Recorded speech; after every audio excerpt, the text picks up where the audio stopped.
In today's video, we're going to talk all about self-love and vitiligo. So many times I've been asked, how do you merge the two together? Watch the...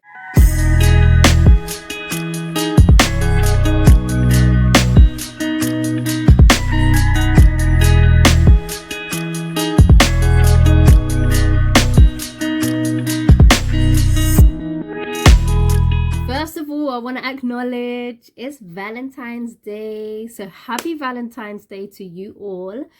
Those in relationships, those in single ships, those in any kind of ship. Wishing you a very, very happy Valentine's Day. And I thought today would be a great day to kind of talk about a different type of love. I think that we are all kind of pushed to the momentum of growing towards a romantic type of love. And actually, there's so many different types of love. I mean, the Bible speaks of many. Do you read your Bible? Do you read your Bible? Anyway, today I'm going to be speaking on self-love and vitiligo. And the reason I'm going to be speaking on this is because vitiligo for me has been a journey, and one that I did not like in the beginning, and one that I have come to appreciate. And in finding my love for myself, I found the love for, what did I find the love for? I found the love for acknowledging who I was, and that vitiligo wasn't a thing, it was a part of me. Do you know what I mean?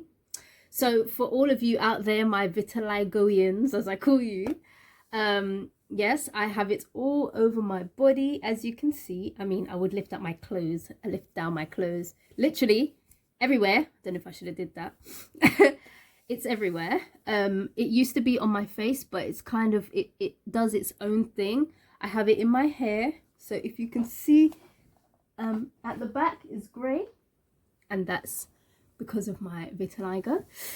I've had to work with it since I was 15.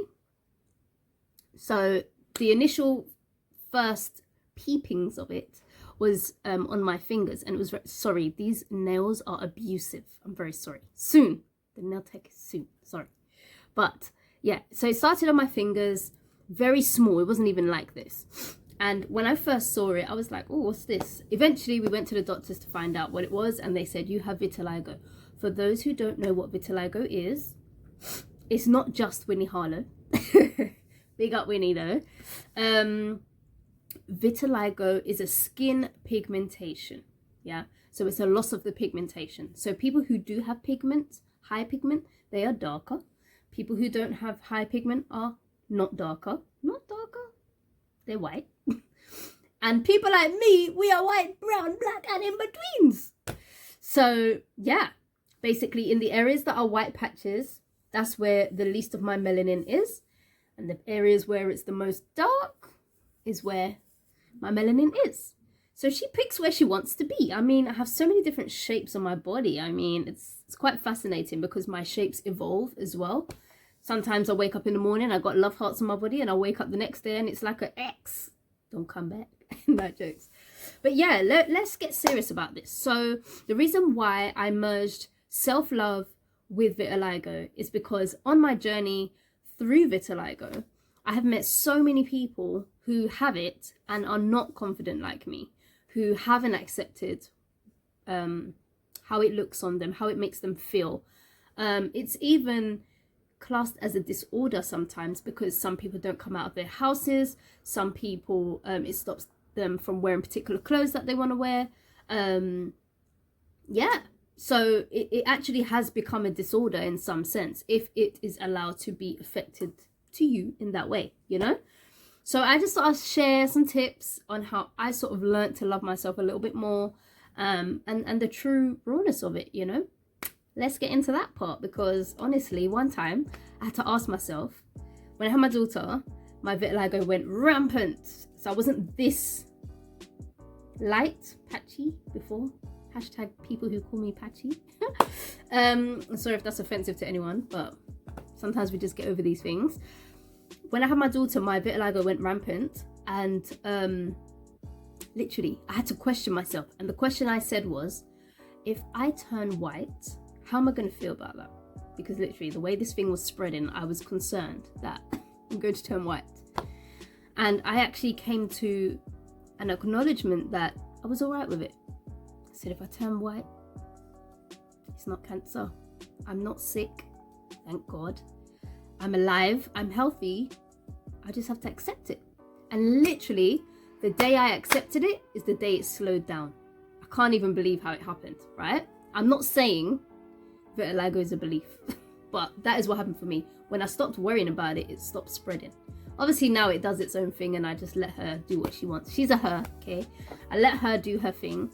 I now know the seasons when my vitiligo spreads, when I'm stressed, when I'm doing a lot. Yeah, not enough sunshine. Not enough sunshine. This pandemic.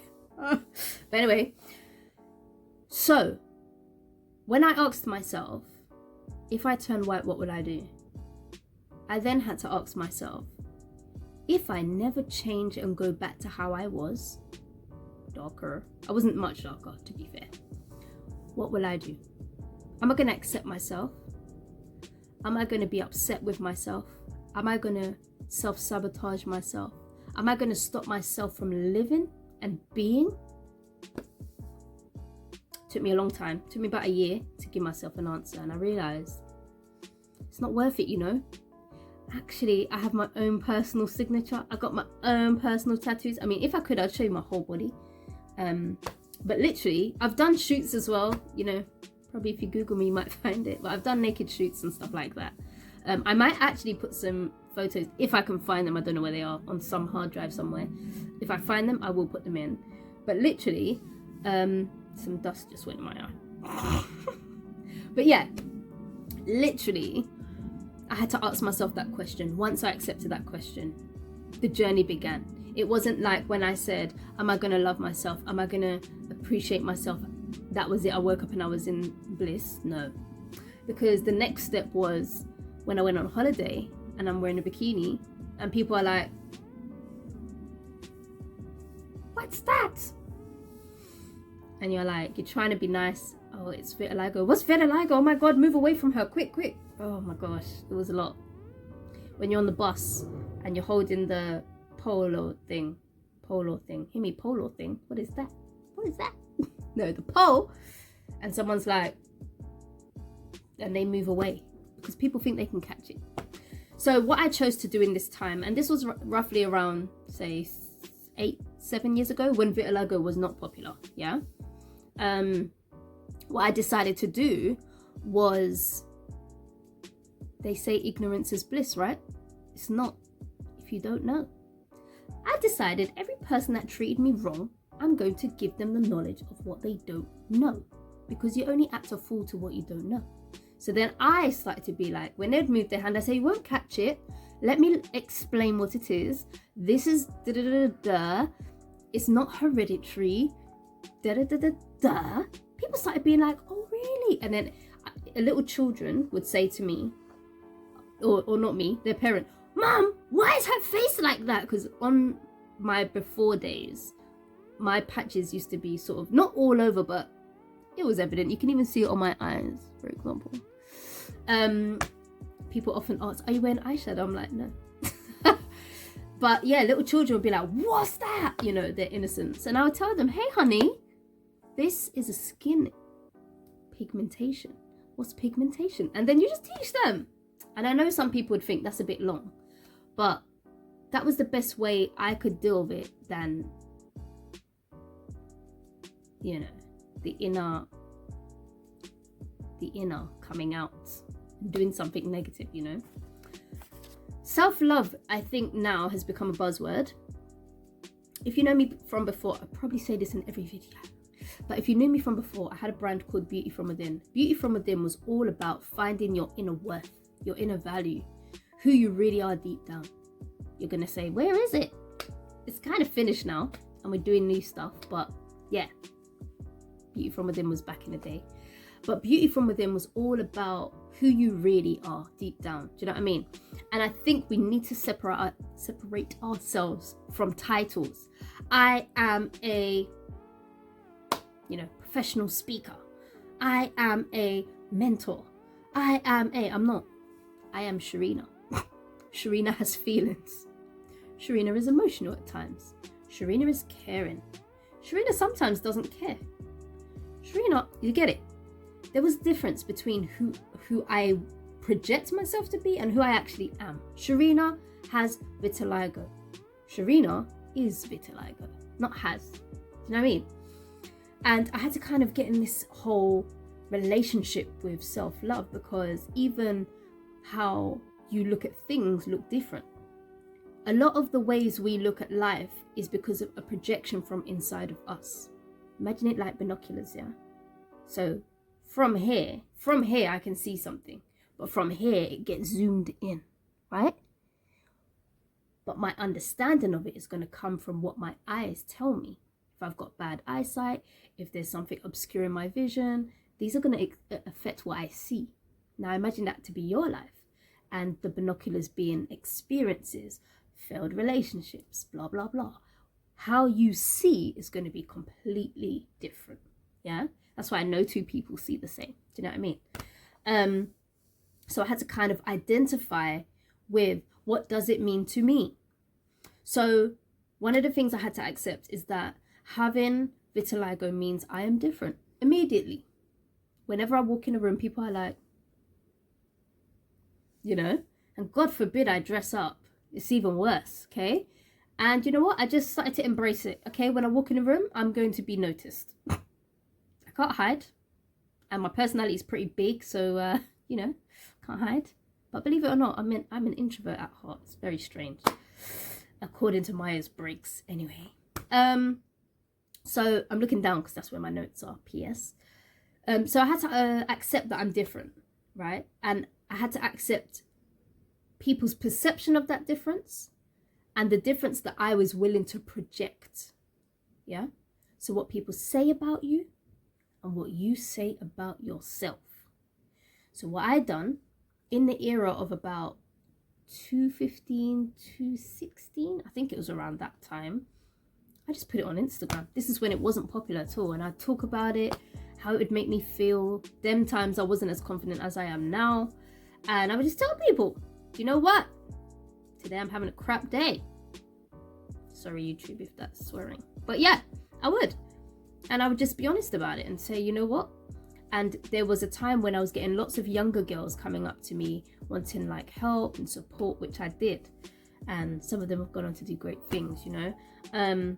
But that's even amazing, meeting someone who has vitiligo, who wasn't incredibly confident, who just by a couple of months by my side and seeing how I was and me putting, you know, word into their life, they changed. They went from not wanting to reveal to reveal, you know. So it's actually amazing, and you realize how life altering it can be. And I hope that you can resonate with this in your own life, using vitiligo as an example of something in your life. Maybe your vitiligo could be procrastination. Maybe your vitiligo could be confidence. Maybe your vitiligo could be trust, fear. You know what I'm saying? Like, this is my version. So I'm just trying to give it to you as an analogy so you'd understand. Vitiligo forced me to have to stand up for myself. Yeah. Before, I was very much a yes sir, no sir type of girl. Yes sir. Just to make everybody happy. It's the Taurus in me. Annoying. But one day I was like, no, I shall not. Okay? No. If I didn't like something, I'd say it. And if I didn't like the way someone said something, I'm not going to be like, excuse me, I don't like what you said. No. But I would kind of be like, excuse me, there was a better way you could have said that. Or, you know, just know for future reference, if you ask someone else with vitiligo in that way, they're going to take it offensively. Like, giving people the knowledge. Do you know what I mean? Now, I know today's Valentine's Day and everybody's going to be, or a lot of people are going to be booed up, or some of you are married, some of you are not in a relationship. I want you to know, I don't care how cliche this sounds, but the first original relationship is with yourself. And how I got to where I am now, I'm not booed up, but how I got to where I am now is because I fell in love with myself, fell in love with all my flaws. And now I'm like, Valentine's Day, what? Don't worry, obviously when it's my time, but I don't feel like I have to do a particular thing. I might dress up just because, but I don't feel like I have to, you know. I just want to encourage some of you, don't feel like you have to get into a relationship or into a situationship just to get a gift or just to get flowers. Again, it's the projection of how you see yourself. Do you feel unworthy why you feel like you have to be in that situation just to put a picture on Instagram? Do you feel like you're left out? Do you feel like your clock's ticking and it's like, oh, time is going, I need to hurry up and get in a relationship, I might want some babies, blah blah blah. But if you cannot love on yourself, then what you're going to bring to a relationship is not going to be solid. Do you know what I'm saying? So I'll just give you an example what I'm going to do on Valentine's Day. I'm going to make my daughter a really nice little breakfast and we're going to chill. We're going to enjoy the day and just chill. Yeah. Because I believe I am love. I walk in love 247 369. Doing what I do. I give, I love, I give, I love. And I don't feel that on that day I have to do any more. I'm going to let everybody enjoy the love that other people are giving. Do you know what I mean? Like, I know it can be very depressing, but it's only depressing if you're coming from a different mindset. It's only depressing when you're saying, when's my turn? Why not me? Why are they and not me? Right? Let's just know that in the right time, your time will come. So I want you to know, okay, self-love is not just going to the spa, having a head wrap on your head, being in the sauna. Self-love is checking your emotions. How am I feeling? How do I feel about this particular situation? Yeah? Self-love is there anything in my life that is toxic that I need to remove so that I can be free? Yeah? Self-love is your thoughts. How do you think about yourself? Okay? I mean, how do you think about yourself? Do you say things, look in mirror, say things like and look in the mirror and say, oh, I'm not good enough. Oh, I need to be better. Oh, it's good, but you need to be encouraging yourself and saying, I'm on a journey and I'm embracing every area of who I am. I'm going to make mistakes, but it's okay. It's okay. So this Valentine's Day, I want to challenge all the singletons to do something nice for themselves, okay? Doesn't even have to cost a lot of money. You can just use what you have in your house, whether it's give yourself a nice bubble bath, all those kind of things, whether it's declutter, whether it's get rid of the texts from the exes, whether it's whatever it is that is going to lift a weight off your shoulders and actually make you feel awesome. Do you know what I mean? You deserve it. You deserve it. So I just want to say to each and every one of you, happy Valentine's Day. From the self-love, beauty from within, Vitiligo mentor, auntie. I'm wishing you all the best, and I hope that you got some gems in this. Understand self-love comes from within. It's not a book. It's not a bath bomb. It's in your head.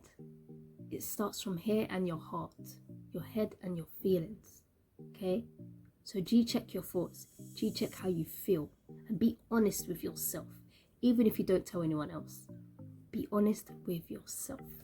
Okay? Look forward to seeing you soon.